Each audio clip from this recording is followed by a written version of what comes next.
he experienced every climber's worst nightmare right after this was taken. In April of 2019, climber Austin Howell posted this jaw-dropping photo on Instagram. There he is, dangling off the edge of a massive cliff, one arm gripping the rock without any ropes, without any harnesses, literally nothing but the raw defiance of gravity. One wrong move, one loose rock, one unexpected gust of wind, and it would all be over in the blink of an eye.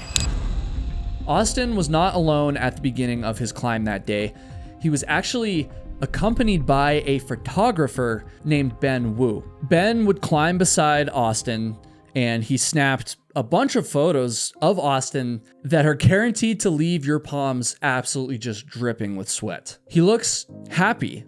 He's goofing around, and yet at the same time, you can tell that he's incredibly focused. He even stops to flip off the camera a few times, which is honestly pretty funny, and it's also pretty badass if you ask me. However, the story behind these photographs gets incredibly dark when you learn what happened next. As fate would have it, the photos that you just saw, well, they would end up being the last photos of Austin Howell. So after taking all these pictures, photographer Ben Wu left the mountain, but Austin continued and just started climbing by himself. Sometime later, two other climbers were preparing to climb Dopey Duck when they spotted Austin free soloing near the very top of the route. I mean, he was almost up it. He was almost done. One of these climbers even recognized Austin from his Instagram. He recognized his classic tie-dye shirt. As these climbers watched in awe,